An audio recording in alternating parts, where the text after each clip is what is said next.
There are conversations that shape how we live. Conversations that help us navigate challenges of life. Conversations that bring out the best in us. This is where we gather to help each other find a way and unleash our potential. Welcome to the Benjamin Zulu Globe.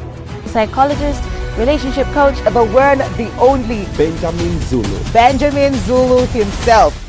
I want to believe that anything you put your energy and mind into should definitely thrive and grow. But in relationship, that is not always the case. Sometimes we find ourselves in spaces that are wrong for us and stay far too long. Now, what are the signs that a relationship won't last long? That's what we are discussing today on the show. Welcome to Benjamin Zulu Global Show. My name is Sylvia Kiremi. Please stay tuned because this is going to be an amazing conversation.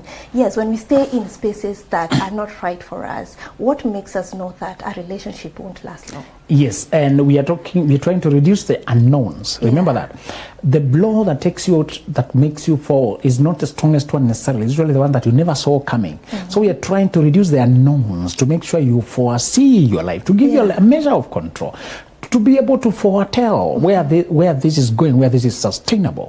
The idea is to remove the blind sides, to remove, in another show we said your feelings tend to color red things green, because you're hopeful, you're really longing to settle, really longing to find, you're really longing that this is it. I hope I will not need another one. Somebody said, I don't need another relationship that is meant to be a lesson. Right now, by now I'm quite the scholar. I'm being so educated by the wrong relationships. I don't want another lesson.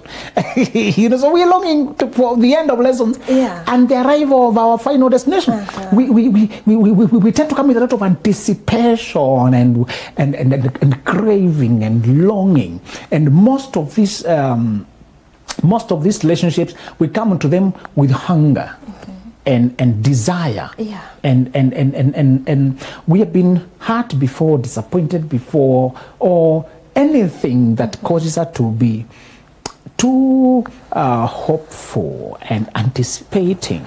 So we tend to color things a certain way. So what is that bad sign that you see it and reduce your heart's investment? Reduce the time you're investing in it. Let's also mention that you should not say, I've been in a relationship for 5 years. One girl said that I'm 27. When I was 22, got a relationship with a promise that he would marry me someday. Long-term relationship, serious relationship, long-distance relationship, anything relationship that is long, or whatever you're calling it, intense, serious, it's just a deception. There's nothing serious about a relationship. Relationship is just a local arrangement where you're giving your body and your time on loan, and that person you're giving can just stroll out casually. Women are usually the ultimate losers because their biological clock is more sensitive. The society judges more with age. The relationships are only popular when the woman is young, when she can be exploited and used, when she can be blind, hoodwinked into forgetting that she should be negotiating for marriage. Long-term settled security thing. When they are young, they think it's just popular relationship. But when you reach 40s, 50s, nobody wants relationship with you. They just go to the younger women. You are left there. The people who you gave your youth to already went on. And men are not being judged the same way. After menopause, you are being seen like some chapters, a part of you is dead. People don't see you like you can produce life. People don't, and because you're not valued for money, men are valued for money. You're not seen as you're valuable in 60s. If men have money, then Mubaba is so famous because men have money even when they are old. They're still going for younger girls. You're not being approached because of your money. It's just because of your body. This is uncomfortable, but it is true. Your body is the glue that attaches to marriage. You're supposed to preserve it without attaching, detaching in relationship. Attaching. There's no loyalty. Never say a boyfriend cheated on me. He didn't cheat. He showed you how he lives. On you how? He just showed you how he lives. The moment people say the boyfriend cheated on them, they're insinuating they're already sleeping with the person. You're already doing the wrong thing. You cannot say this, we are both thieves and he stole from me. The business there is stealing. You're both thieves. Stealing is how you do there. You are cheating with him and he cheated with another person. You're cheating on marriage, cheating, compromise. compromising on values, compromising on yourself, and you went around compromising with other people. This is how you live. This is the character here. Stop expecting things that you did not earn. You earn loyalty by setting a bar somewhere where people can sign, and if they have to leave you, there will be a procedure for leaving you. There will be consequences. The same way you wouldn't start pick cars, start driving around. Why are you driving humans around? Stop driving relationships around. You don't enter into a bazaar and pick a car because you like it and say we're in a serious relationship with the seller. That's why I'm driving this car. No, you can't do that. Either there's a contract or there isn't. Yes. Either there's ownership or there isn't. Either there's payment of the right price or there isn't. If you don't have that, whatever, if it's not on paper, it's vapor. We tend to understand that so clearly in every other area of life. You a person tells you they built a house in a place where they had no certificate, they paid, but they just trusted the seller. The seller looked serious, promised, and the parents know the seller. You hear narratives there, and the person went on to build the house. Now they have been swindled. You ask them, you built your everything on somewhere where you did not even have a legal document for ownership. As much as you're being scammed, you're also too careless for this life. Eh? Yeah. As much as you're being scammed, Yes. this life has survival of the fittest, and you don't look like one of the fittest. That behavior is not for the fittest. Yes. There's a minimum tenacity you need and a minimum watchfulness to survive in this jungle called life. There are too many predators. What are some of the signs that when you see it, you should spare yourself time? Number one is when you are drained and you don't know why. When a relationship is draining you and you can't pinpoint why. That's the first sign you are dealing very toxic humans. Yeah. We have manipulative people called narcissists whom you take very long to pin the name to them. Yes. They just somehow find a way to make you feel guilty for many things. Things that you actually did, but they are capitalized on. That's the difference. It may not be a lie plucked from the air. Yes. Is that you came late for the date and you're meant to feel guilty until evening, until tomorrow, until Monday, next week. Coming late for a date. You are actually late. Yes. But how long it's made an issue? It pops up in everything. You see, Yeah. that your phone went off and they could not get you for 2 hours. It is referenced back for so. Let me tell you, if a man starts to date a woman who is narcissist, he will take so long to figure it out. That's why I want you, this brother, to just follow your body. Sometimes your nervous system knows. And you just feel tired. Yes. And I ask you, bro, how is that relationship doing? How is you? Man, the moment you breathe like that, I got the message. I got the message. Yeah. And I tell you, it's draining you, right? Yeah, man, I don't know why I feel so deficient. I was late for the date. There's a time my phone was off for 2 hours. There's a time I told her I'll call her at 2. I did not call her until 3. Those issues have been so sticky. They've been brought up so many times. Men have apologized so many times. Man, I'm tired. I'm tired. That's the first sign that you're with the wrong person. It may not be a lie. It may be true. But how much it's made for you, brought up to make you look bad and them look right every time. That you missed a phone call, you feel tension because you know now a fight is coming for the next three days. You miss their one phone call, they miss your 16. Wow. You'll have to call the whole day. Yes. Now they are fuming. Who are you talking to? You usually text at 6. Today you texted at 7:30 because you overslept or you got into a show early. They are already angry. You must be talking to someone You have else. explanations to do and they even deny that they are angry. They're just giving you one-word answers. Okay. Yeah. Yes. Now you have to travel and go where they are to solve issues. You can't even focus in our show. You have lost your network. Yes. And you're wondering what's wrong with Sylvia. Someone is giving her silent treatment. Yes. Because she texted at 7:30, not the usual 6. And although you don't have a name, you just feel drained. Yeah. Listen, anytime you feel tired, For reasons that you don't have, your nervous system is reporting to you that you are entering an energetic, draining, energetic, poisonous, energetically oppositional and hostile relationship environment. Yeah.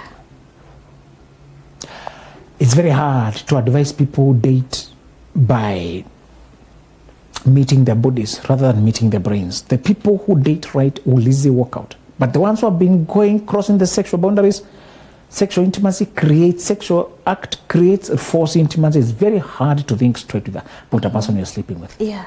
Some of these things will be deep and clear, but because you're so attached physically. Did we also say that the wrong people tend to give you unforgettable sex? The wrong people. Yes. When you sleep with people you're not supposed to be sleeping with, Yeah. you never forget it. Yes. Stolen bride. It's very sweet. Yes. That's one reason people date marry wrong. They go there with a person who they don't align in values. Yeah. And then this sex comes after quarrels, silent treatment, so it's a make-up sex, and make-up sex very chemically charged. And then everything is washed away. Yeah. You start a new slate. You are not compatible at all. But this intimacy has created false compatibility. I get it. And then you end up getting a child with a stranger, an official enemy, a person you can't rhyme. You begin to feel tired because you are torn.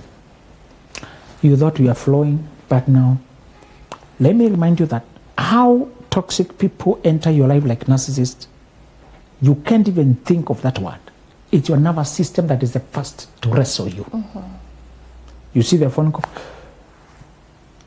you get a shock. Yeah. Or you struggle to text, you type, you delete, you type, you delete, you type, because they pick words to fight you. Yeah. They send a message, you try to read it back and forth so that you don't reply Wrongly. Using words that you'll be attacked with. Yes. Sometimes it's your nervous system that tells you, what shall you do when you feel tired, drained, and you can't explain? Obey your intuition and call it off. The obvious reasons may take 10 years to manifest. Yeah. May take already getting married for the person to show their true colors. May take already getting a child, already being committed, already living together, already. They may wait until it's too committed to become now outright. Previously, they just drained your energy. Yeah. And you could feel it. If you're honest with yourself, one lady told me the argument about church has drained her brain. She's feeling depressed. At first, the man had agreed to I think she'd agree or something to convert to his church, but after visiting the church once and experiencing what it is, Yes. she said, I can't rhyme with that. Can we remain in our churches? We still get married. Da, da, da, da. Now they are pulling her. They say, you are trying to change. The whole family is trying to. And she's confused. And she's tired. I'm saying that fatigue, that drain, that stress is the message you need. You don't belong there. And we said, faith is what gives people perspective for life. We usually draw our conclusion about life from our faith. When a person is willing to change fundamental faith because of you, that's not a compliment, that's a danger sign. Yes. That this person does not really have foundations and convictions. We're not saying people cannot convert to your faith, Yes. but should you be marrying a new convert when you're a 10-year convert yourself?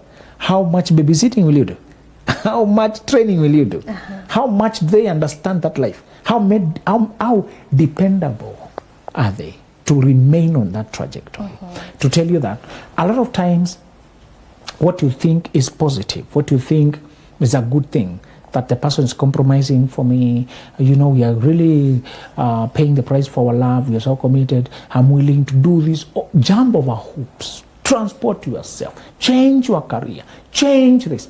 When there's too much change, this is not love. When you feel drained, although you feel like you've been sacrificing, the person has changed their life for me, Sometimes you're drained also, Sylvia, because the person has a tendency to argue, complain. And it is subtle. It's not obvious. Yeah. They just have a tendency to complain. General. Yes.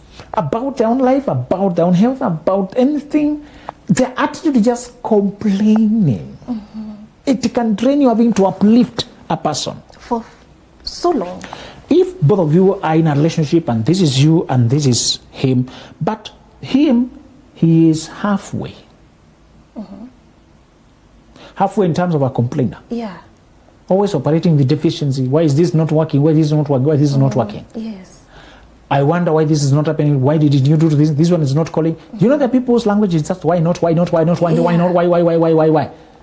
Then you start lifting his moods by just pouring some joy, assuring him, confidence into him. Yeah.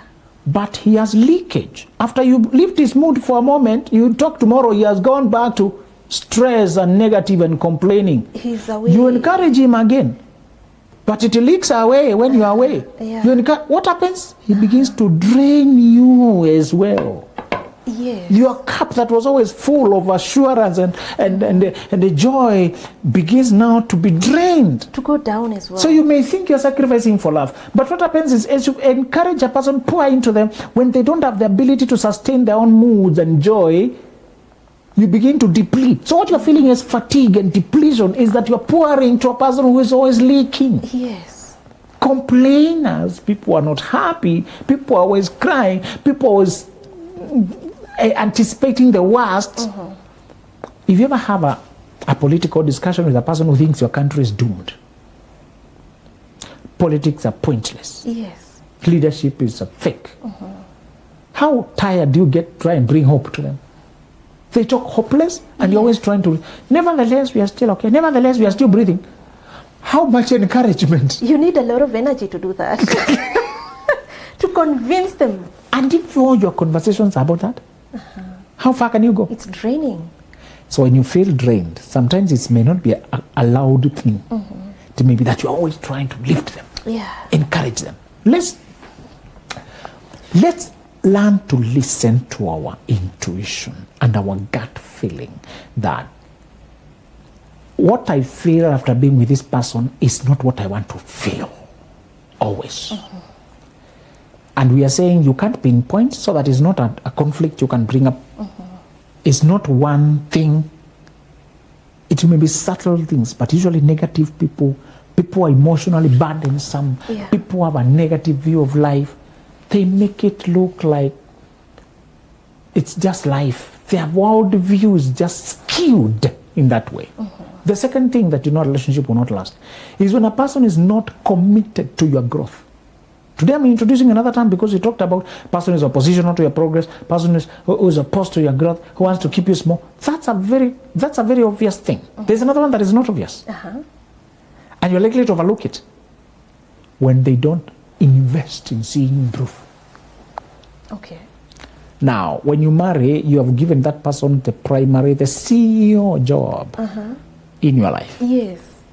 Now, imagine a CEO who is not invested in the growth of a company.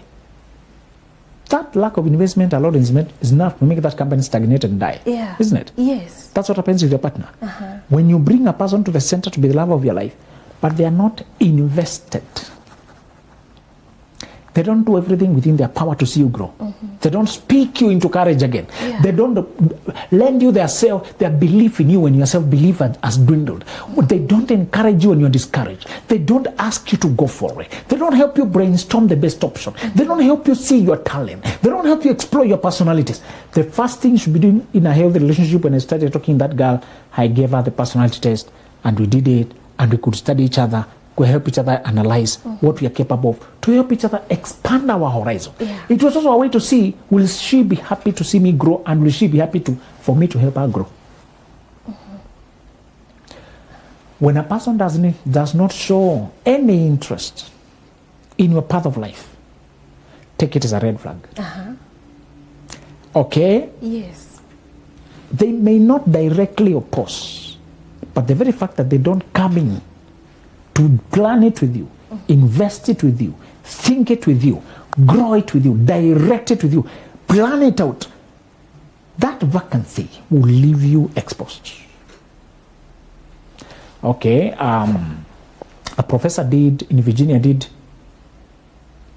a research and went around asking people about their goals. What are your goals and dreams for the foreseeable future? Many of 80%, 8 out of 10 did not have any goals. Goals, I'm not clear on them right now. I don't have goals. I'm just doing one day at a time. Yeah. 16% had goals, but they were not written down. Yeah, I have them. What is one of them? I would like to get married such and such a time. I'm thinking of business. I'm thinking maybe if I get a partner. So they had goals that were vague, not written down. Yeah. 16%. Now we're at 96. You're wondering what is society going? 3% had written their goals, but they lost the list. It was New Year resolution. They misplaced it. It was last year's birthday. At some point, but where's I lost track. I don't know where I'm. I have the list somewhere. I don't. It's somewhere. Yes. 3%. Only 1% had written goals, and they were consistently revisiting them. And that 1% were all millionaires. Wow. Yes. Do you have a partner who helps you to consistently revisit your goals, adapt them, launch them, tweak this one, revisit this one? Yes. The best benefit of marriage, if you ask me, where there are many benefits, but it's accountability of a partner who helps you. We keep our goal in view. Yeah. We keep our objective in view. We keep what we are doing in view. You see couples who keep doing things. Every year they launch, every year there's something. They have a plot, they have a car, they have a child, they have a home. Every year. They've taken one of them to masters. One of them has gone abroad. You think it's miraculous. But when you come to their life, they are revisiting goals. The goals are written down. They're being revisited. Together. If you have a partner who does not want to see you grow, disaster. Wow. And I don't want you to wait for oppositional defiance disorder. You know, some people are just oppositional. No. Passivity. Today I'm talking about passivity. That they just accept you. This girl says, yeah, I love you too. But she has no interest in what are you trying to do with your life. And what about this? Where are you going? What about 1 year? Next year you mentioned this. And if you don't see her leaning for, tell me, what about that? You mentioned that. How is that okay? And how did that turn out? How is it going? Did you get that thing going? Okay, you send that paper? All right, can we help it? Can we think about it together? If you don't get that, bro, run. You're in the wrong ship. Run. You will install a wife who is hands off. That's how you get a side chick, just because she discusses your life. Yeah. She's interested. It's not always about sex. You're not justifying it. But sometimes when you marry wrong, your life is still vacant. Yeah. That vacancy will haunt you to death. That vacancy. Yes. will haunt you. You go to a hotel, and because the girl remembers your order to the T, you feel... You're home. You marry a guy who doesn't care. You get a car guy who cares for your car to the T. Yeah. You find yourself thinking about that guy so much. And talking about him. You married a dude here who is nowhere in your personal affairs. Yeah. Then you have a car care guy who takes care of everything, handles your things, and you feel you pay and tip them. You are yearning for what you don't get at home. We are not warned that if you marry without intentionality, that thing you have skipped will follow you. Your partner should be your first supporter, and if they're not your supporter, that lack of support will haunt you. Yes. You find yourself connecting this one, connecting that one, connect this one, yearning this one. Some men stay with their boy club so long because there's nobody else to talk about at home, to talk issues with. You cannot meet. She's not interested. Yeah. You get children, people transfer energy to children. It's all about children. You see them busy with children, talking to children, playing with children. Yeah. You know you're sideline. A week goes, a month goes, a year goes. No commonality of goals. If you do not sense a person coming close to launch, to foresee, the other time we called it a guardian angel, we called it a watcher, we called it an overseer of your well-being. Yes. If this person does not nominate themselves as the one superintended, called to see that you flourish as you do it to them, you don't want that. Love should not be something you endure. It should not be a relationship that you're just getting by, that you're managing. There are many other things you're going to get by in this life. Love should not be one of them. There are many things you struggle with. Love should not be a struggle. Yes. It should be something you know this person. I have this one person I can discuss life with. They help you to brainstorm opportunities. They help you to find out what is happening, what's coming. So when you see this, leave that relationship. You don't want it to move to marriage. When you see that there is passivity and hands off, warn yourself. Yes. Wow, there's this person I've been observing, and this person keeps trying different businesses. You know, they have this thrill of trying this, trying that, and trying that. I don't know if it's a good thing or it's something that is not good. I don't know how to judge that, because personally I would feel as if that would make me uncomfortable. Like, why don't you hold on to one until it grows? What would you say to this person? Yes, it's a thin line between exploring to find where you belong and also being addicted to the thrill of novelty, newness. Sometimes everything starts with excitement, but after the rubber meets the road, there's a slow pace. That's when we are tested whether we are committed. Everybody must stay through that slow pace. It's the equivalent of storming in relationships. Yeah. So after forming of the business, now there's storming of uncertainty, slowness of business, or even if the business boomed, now you have other problems of management, logistics, labor, staff, systems, customer care, customer follow. But usually for most businesses is you launch well, then there's difficulty in trying to establish yourself in that space to confirm that you are worthy, that you are deserving. You launch this career, does not give you money for a long time. You launch this business, does not give you money for a long time. Amazon was unprofitable for a long time. Unprofitable for a long time. And Jeff Bezos, one of the interviews, said, here we are just famously unprofitable company, but we're in that incubation season where we believe in what we are building, that it will, that unprofitable season you must endure it. If you just quit, go start, you keep quitting. Yeah. That does not mean you cannot explore until you find what you enjoy doing. But after you find what you enjoy doing, build now. Stay through the difficulties. Brave the hardships. If you don't do that, you'll just be aimless and restless. Yes. Wow. Now let's go back now to couples, marriage, and relationships. Yeah. I've seen someone write something on Facebook, and they said that their spouse, their partner, is not really interested in intimacy. Okay, so this person traveled to another county and they are trying to chat up their partner that I really miss you because I miss this and this and this, but the partner is not really interested in this, and they've been like that for a while. Yes. Is that something that should make the person run, that this is not working? When you talk about intimacy, we're assuming it's already marriage. When you're already married with the people, you start with repair. We are hoping you married after a lot of procedural selection and but if it is this marriage, people just jump in because they created chemistry. Yes. Those things are just self-destructive. So they should get therapy, they should get counseling, they should get marriage counseling. Let's normalize marriage counseling.